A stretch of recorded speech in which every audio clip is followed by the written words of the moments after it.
Hey, how's it going, guys? Mr. Boss for the win here, and in today's Red Dead Redemption 2 video, we are going to be solving another dilemma. What should you do if you happen to meet these prisoners fresh off the chain gang in RDR2? So if you've made it to chapter 4, you'll notice that there's a lot of stranger missions that you can encounter in Rhodes. And one of them will actually be these two set of prisoners arguing with each other. And if you approach them, you'll actually get a cutscene. They'll start fighting with each other, and you eventually figure out why they're fighting with each other and why they're wrestling each other to the ground. Take a listen to this. What you fools up to? It's Mr. Black's fault. His fault, the darky white. Well, I don't know why they call him that. Look at him. Don't you start now. I'll knock the color clean off you. Come on. And I'll tar you, you lily-livered... Enough! You two fools look like you've just run off a chain gang. Yeah, what of it? What are you doing? Starving. They got bounty posters for us all over town. And we can't go into town to get supplies. Say, mister, maybe you can do us fools a favor. We ain't bad guys at all. He's okay. Even for a darky. Shut it, you pasty-faced streak of piss! Yeah, I had up to here with you. Enough! Do your goddamn favor what you want. Maybe you can go into town and take down them wanted posters of us. Okay. Maybe meet us back at the campfire in the woods and tell us how you did. Maybe bring us a little bite to eat. Don't push your luck. Nice fella. Yeah, you love nice fellas. Don't you start up again. Just shut up. You shut up! So yes, their names are definitely a little confusing. You have Mr. Black and Mr. White there, and essentially they have cut themselves free from the chain gang, which means they were either going to jail or they were being transported, and they somehow were able to get themselves free. And you basically have to take down a bunch of wanted posters for them. You can inquire where they are, and all of them are super easy to find throughout the entire town of Rhodes. And we can actually begin in the train station where we'll find the first one. The game does a really good job of pretty obviously telling you where they are. And you can see that this is the wanted poster for them. Proclamation: rewards from the Rhodes Sheriff Office for escaped prisoners wanted for return. Escapees from the chain gang still at large, Mr. Black and Mr. White. The reward is $40. Both considered dangerous, last seen in the vicinity of Rhodes. The rewards collections contract, H. Thomas, Rhodes Sheriff Office. So right off the bat, these are not the brightest criminals, let's just say that. If you were to commit a crime, you'd probably want to go as far away from that crime as possible. These guys are literally hanging out feet from the area in which they are wanted for being captured. So needless to say, they are not the smartest of criminals, but basically you just have to collect all 5 of these wanted posters, and if you just do a lap around Rhodes, you should be able to find all of them pretty easily. For the most part, they're going to be on the outside of telephone poles, and they're going to be scattered around the sheriff's department. And as you're collecting one of the posters, you can actually hear some of the townsfolk talking about our 2 chain gang members and the crimes that they ultimately committed. Take a listen to this. Ain't as bad as you made up there. Bad, they worse than worse. No, it's just one for gossip. Jeff Joe Minglethorpe. Gossip, gossip, gossip. But as usual, you're spreading lies. Lies? Every fool knows the charges were trumped up. But the darky killed a white man. Jimmy Holdacre had a weak heart. He died of a heart attack. Nonsense. And Samson Black was set up. Everyone knows Judge Amory took a bribe. You don't believe that, do you? Sure. And you call me a gossip? So it looks like the rumors of what these 2 chain gang members did has started to spread around town. And it looks like a murder has taken place as well as one of the crimes that they've ultimately committed. So that's kind of interesting. And this will once again influence the moral decision that you'll have to make towards the end of this mission. And once you get to the final poster, it looks like there's another bounty hunter that is interested in it as well. He ends up taking it, and from there, it is your responsibility to get it back from him in whatever way possible. I would recommend taking the less violent route here, as engaging in any gunslinging activities inside Rhodes will definitely get you wanted for murder. And that's something that I had to sort of avoid before I could return to Mr. Black and Mr. White.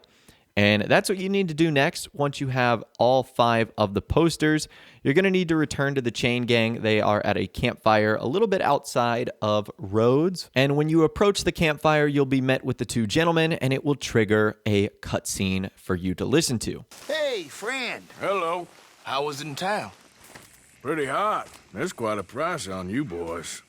It is so unfair. I didn't do nothing. Well, they said you was wanted for murder. It wasn't murder. It was self-defense. And you killed a farmer? Well, firstly, I would have, but he died before I could. And secondly, well, he had it coming. I don't like to say. Well...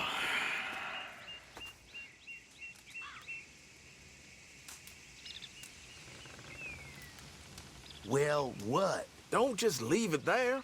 You got him or what? We've come to rely on you, mister. I don't know what they told you in town. We've been straight with you. We ain't angels, but... We're good folks. Or I am. Not now, Black. Okay, we're both good folks. So, do you got the posters? We just want those posters gone. Ain't no business of mine.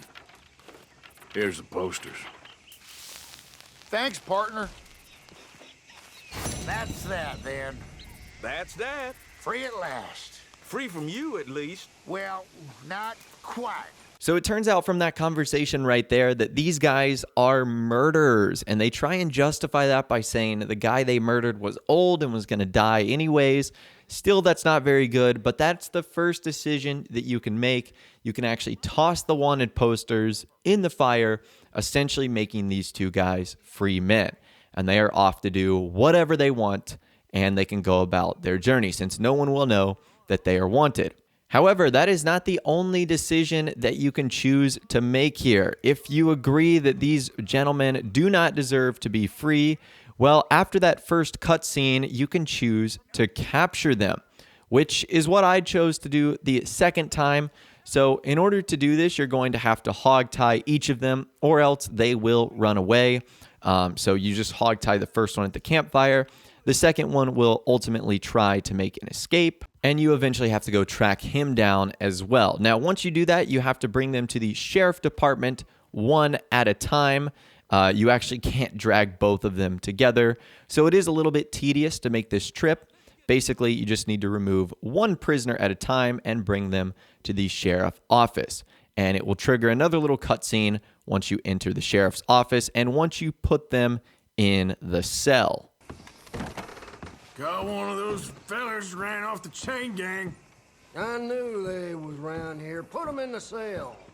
I knew we shouldn't have trusted you.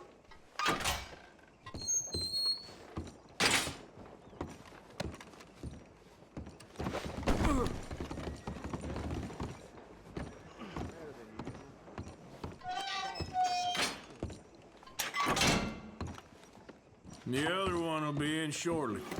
Good work, son. You devil.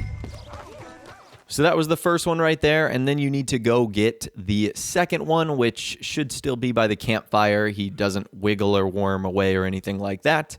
And then you end up bringing him to the sheriff office too, and once you do that, it will trigger a final cutscene where you deliver both of the gentlemen to the cell.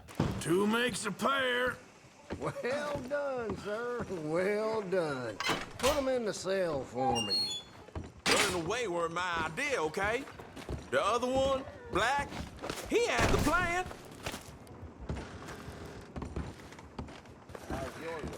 Sheriff, now, Sheriff, you got to look at my case. That was extenuating. The son of a bitch deserved it. That's the price for the 2 escaped convicts. You know, they were all right fellers, so this will weigh heavy on me. But the coins will help. And from there, you get a nice little reward of $40. It's not crazy good money, but it's better than nothing, especially for making a morality decision. Now, something I noticed about this is you don't end up getting any honor points, good or bad, for choosing to do one of these acts. You just simply either let them go or you turn them in to make money. So it really does come down to your personal preference. If money is your personal preference, then obviously turning them in is the best bet to go. But if you want to follow the trajectory of the story, that's really up to you. Do you feel like these guys deserve to be back in jail? For me personally, I think the answer is yes. They don't seem like great individuals, and helping them out really doesn't benefit you or the town of Rhodes in really any way. So as always, I'd love to hear from you guys in the comments down below. What would you have done in a situation like this? Would you have burned the bounty posters and set them free? Or would you have turned them into the jail, done a good deed, and ultimately gotten a reward of $40? Let me know your thoughts, opinions, and more in the comments down below. I'd love to hear from you guys down there. If you did go on to enjoy this video, though, a like rating would, of course, be awesome. And subscribe to my YouTube channel if you are new or you like daily Red Dead Redemption 2 videos like this. With all the way, guys, like I said, thanks so much for watching. Take care, and I'll see you guys in the next video.